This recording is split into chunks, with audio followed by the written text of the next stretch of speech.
Případ Erika a Laila Menendezových je věc, která otřela se úplně celým internetem a přesně proto jsem se rozhodl, že se na to chci podívat. Tady ten celý případ se točí teda kolem té rodiny a hlavně teda těch dvou bratrů Menendezových, kteří zabili jejich vlastní rodiče.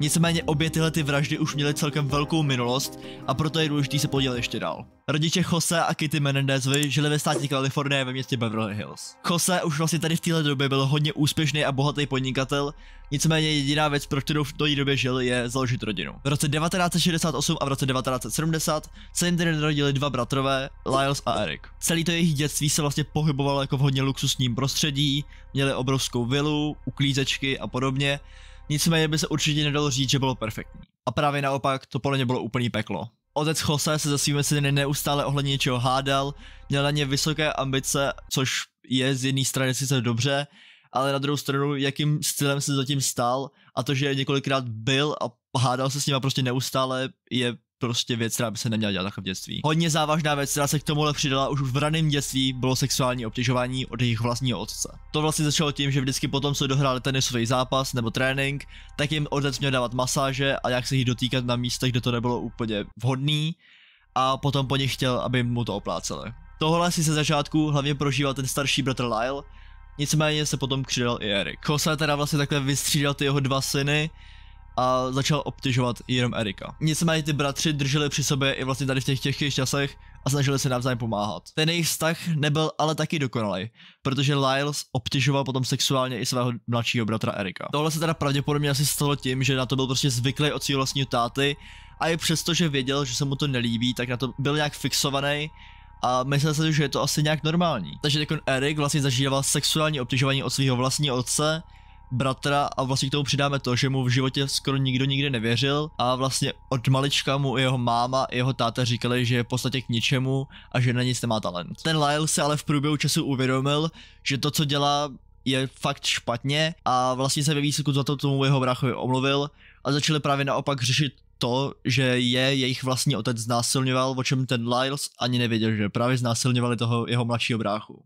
Takhle se teda nějak spojili ty dva bratři navzájem, aby ten otec si nadále nemohl už obtěžovat a tady tohle už bylo docela brzo před jejich smrtí. Věc, kterou jsem také ještě zapomněl zmínit, je, že matka Kitty byla vlastně hodně závislá na různých prášcích, drogách a měla stejně jako jejich manžel velký výbuchy emocí. Během nich vlastně několikrát rodiče vyhrožovali tím, že je třeba vydědili, což se ve výsledku i dokonce stalo, nebo že je zabijou. A po většině času vlastně tyhle ty hádky byly úplně zbytečný, protože se reálně řešily věci, které neměly až zas takovou váhu. Můj pohled na to je, že ten otec Jose vlastně v průběhu celého času toho jejich dospívání měl pohled na tu výchovu, že vlastně když mají peníze od jeho a taky prostě mají dobrý zázemí, takže není důvod, proč by neměli být perfektní. A vlastně vůbec nikdy nedbal na to, jak se cítí a ba naopak se to vlastně snažil hodně potlačovat tím, že jim pořád dával jaký příkazy a vlastně jim říkal, že jsou slabí, pokud tady projevou emoce nebo podobného. Ještě předtím, než ale došlo k té vraždě, tak se v té rodině vlastně to prostředí ještě o něco zhoršilo a právě si synové se báli o jejich vlastní život. To měl být ten důvod, proč podle jejich slov zabili právě jejich rodiče prostě v rámci sebeobrany. Měli totiž ten pocit, že pokud je v kratší budoucnosti nezabijou, tak je naopak zabijou ty rodiče. A tak se teda v roce 1989 odhodlali a jejich plán dokončili. Samozřejmě potom začalo vyšetřování. To se bratři teda snažili hrát za začátku tak, že pravděpodobně zabila nějaká mafie, anebo to bylo kvůli právě majetku. Hodně dlouho nebylo ani podezřívání z toho, že by právě mohli být ti, kteří je zabili. Nicméně všechno to vlastně prasklo v moment, kdy se Ericovi začalo dělat fakt špatně na svědomí a rozhodl se, že s tím zajdeme za jeho osobním psychologem. Tam se vlastně konečně někomu jinému než jeho bratrovi svěřil s tím, že teda zabili jejich vlastní rodiče a postupně od téhle chvíle se začali odhalovat. Teď je taková hodně docela složitá pasáž na pochopení a to je, že ten psycholog vlastně potom, co mu byla sdělena ta informace, tak on s tím podle zákona vlastně nemůže nic dělat, protože podepisuje nějakýho slib, který on nesmí porušit a nesmí to říct ani jako těm státním orgánům. Nicméně on tady v této době měl jednu milenku, kterou vlastně dost často vydíral, dával jí prášky různý, aby jí zdrogoval, znásilňoval a podobně. A aby ho ta milenka nikdy neodpustila, tak jí sdělil všechny informace ohledně téhletý vraždy a kdyby se potom třeba někdy potom ve výzku rozvedli a ta milenka prostě chtěla odejít z toho vztahu, tak je ten psycholog nahlásí, že o tom věděla o té vraždě a věděla o tom, kdo to udělal a může s tím jít na policii a ona by šla tím pádem sedět. Doufám, že to dávalo nějak plus minus smysl, protože ani já sám jsem to nějak extra moc nepochopil, když jsem to četl a vlastně jsem se na to ještě koukal na tom seriálu, takže doufám, že to aspoň pochopili vy. Nicméně ta milenka za sebou vlastně nechtěla nechat takhle zacházet, takže vlastně takhle se to tajemství drželo asi pár týdnů pod pokličkou. Nicméně, když se s tou milenkou vlastně znova jako rozešel ten člověk, kvůli tomu, že se vrátil za jeho manželkou, tak to vlastně všechno prasklo, takže to ta milenka řekla policii a mimo to teda ještě pracovala v jedné novinářské firmě, takže to mimo jiné zveřejnili i do novin. Tomu psychologovi se vlastně na základě tohohle ještě nic extra nestalo, protože vlastně dodržoval jenom ten jeho slib. Nicméně tím konečně začalo nějaký stíhání. Když Layla a Erika poprvé přivezli tedy do věznice, tak jim hrozil trest smrti. A tak vlastně začalo jejich první soudní řízení. Jejich strategie teda proto, aby vyhráli ten soud, ještě teda společně s jejich prvním právníkem, byla představit to, že prostě jednali v rámci sebeobrany a že byli během toho pod tlakem. Nicméně ta první obhajoba vlastně úplně moc nefungovala a proto se rozhodli vyměnit právníka za Leslie Abrahamson. To byl vlastně úplně první člověk, který mu sdělili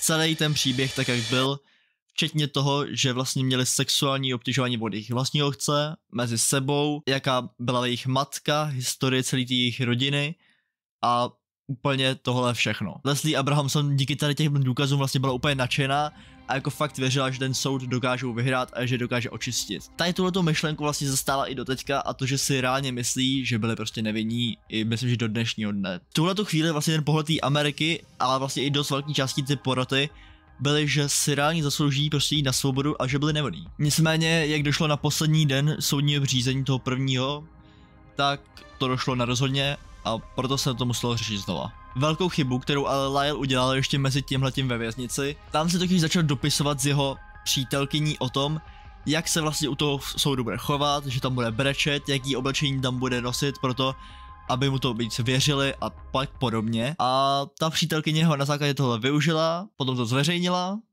a problém byl na světě. Tady tohle to vlastně znamenalo to, že Lyle se nemohl zúčastnit jakýkoliv dalšího soudu, protože kdyby se tam reálně dostal, nebo takhle, on se tam mohl zúčastnit, nicméně kdyby se tam dostal, tak by se ho ptali, proč lhal v tom minulém, co na to nebyla pravda a všechny tyhle různé otázky, takže se rozhodl nevypovídat a tím pádem to zbylo jenom na tom bratru Erikovi. Ten ale stejně jako v prvním kole nepodal úplně u soudu moc dobrý výkon a soud prohráli. A momentální trest obou dvou bratrů je, že dostali trest na doživotí bez odvolání. Tak jsem vám vlastně vyprávěl ten příběh z toho, jak to vypadalo z té perspektivy těch dvou bratrů. Nicméně tady samozřejmě byl ještě pohled z druhé strany, který jsem tady chtěl taky trochu uvést, protože takhle to byl až moc jednostranný z mýho pohledu. A to, že hodně lidí vlastně odmítali tuhletu teorii, že byli obtěžováni v mládí. I přesto, že byli svědkové z mládí i přátelé, i rodina o tom, že je dost pravděpodobně tam byl prostě nepříjemný na ně, že je mlátil, tak tomu prostě nevěřili. Další, už takový trochu víc skrytý důvod byl ohledně toho,